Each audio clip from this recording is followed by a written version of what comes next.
A lot has happened in this first week since Donald Trump took office. We're going to focus now on just one of those things. Just days after signing an executive action withdrawing the U.S. from the World Health Organization, President Trump now floating the idea of maybe rejoining it after all.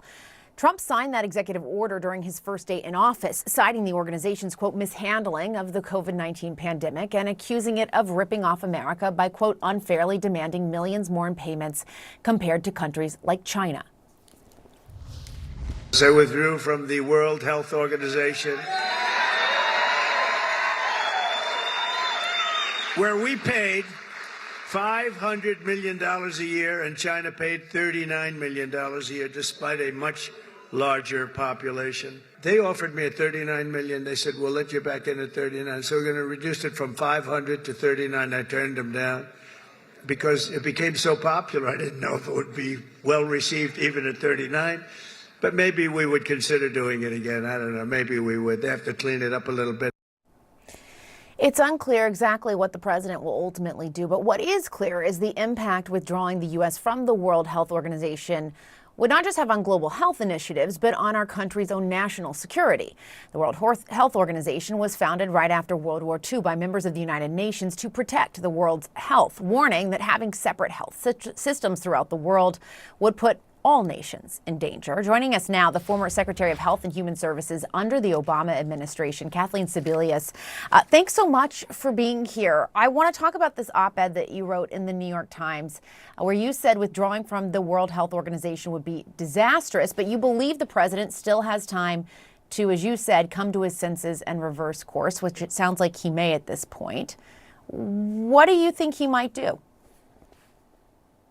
Well, Jessica, I've long ago stopped trying to predict what Donald Trump may or may not do. But here's what I know. The process of withdrawing from the World Health Organization takes a year.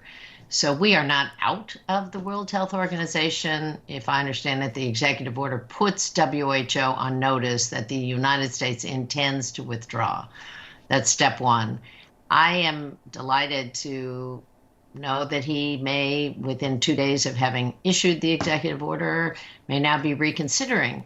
This isn't a discussion of how much we are or are not willing to pay and what other countries pay.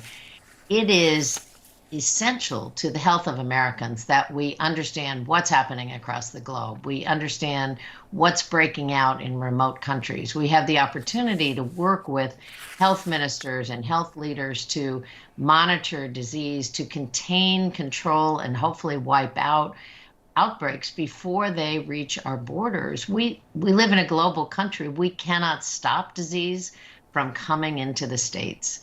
And Jessica, we already saw what happens when the United States backs out of global health discussions. Donald Trump, in his first term, withdrew our CDC employees who worked in China, worked closely with the Chinese health minister, pulled them back, said that's really not where U.S. people should be.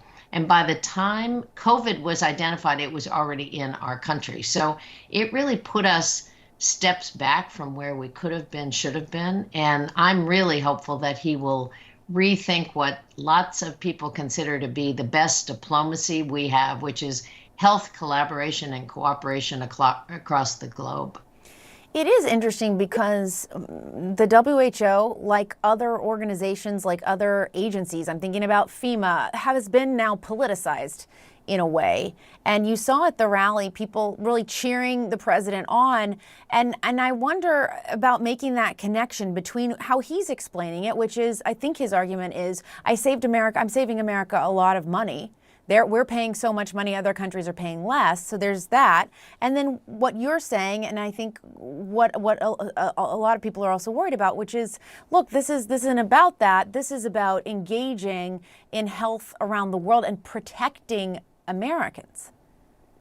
That's absolutely right. It isn't really a tariff or a cost.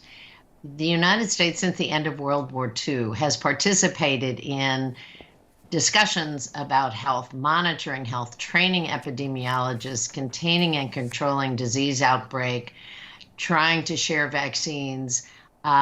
every country in the world is a member of WHO. Now, I'm not going to tell you it is a brilliantly operating organization. Like many organizations that have existed since the end of World War II, it needs to be updated. It needs to be upgraded. We need other countries to fully participate. But withdrawing from this vital network of information monitoring would only jeopardize American citizens. We've seen it happen before. We know it's dangerous. We basically have helped eradicate polio, for instance, in most of the parts of the world, except some very remote corners of Nigeria and Pakistan. We now have outbreaks of polio potential in the United States with people being vaccine skeptics. So we may be going dramatically backwards in our public health approach, in our approach to understanding that prevention is much, much more effective and better for the Americans than trying to, clear up diseases once they're here and ravaging the country. We saw what COVID does. COVID took down our economy. This disease that spread rapidly really made a huge dent in the way Americans conduct business with one another and killed millions of Americans. So this is not hypothetical. It's not something could happen, might happen. Something did happen. And the further we get away from knowing what's happening in what corners of the globe, how we can provide expertise to, as I say, contain and control, identify, help it not come to our borders, the better and more secure Americans will be. Yeah, and you mentioned one of the things we would lose access to, the global network that sets the flu vaccines composition every year. One thing I do want to ask you more about is what you just brought up, which is that it's not a perfect organization. You're not saying it's perfect. What do you think could be done from the inside to make it a more effective organization? Well, I think, as I understand it, and I'm not in government anymore, haven't been in government since mid-2014, but I understand there is a really deep dive because we've had a recent devastating pandemic, COVID, and it gives everyone an opportunity within Health and Human Services in the United States, but certainly within the World Health Organization, health ministries everywhere, to look at what went right and what went wrong. What kind of communication could have been better shared? How could we have better responded? What practices worked, what didn't? That's underway right now and very appropriate. They need to be updated. We can probably use, artificial intelligence to share information more dramatically. We can use detection systems that aren't in place yet. Jessica, what exists now and has since 2014 under the Obama administration is what's called a global health security effort, which is a number of the WHO countries joining together and actually training one another. People are adopting countries in remote parts of the world so that we have the ability to find disease outbreaks, that we can share that information very quickly, that we have trained personnel.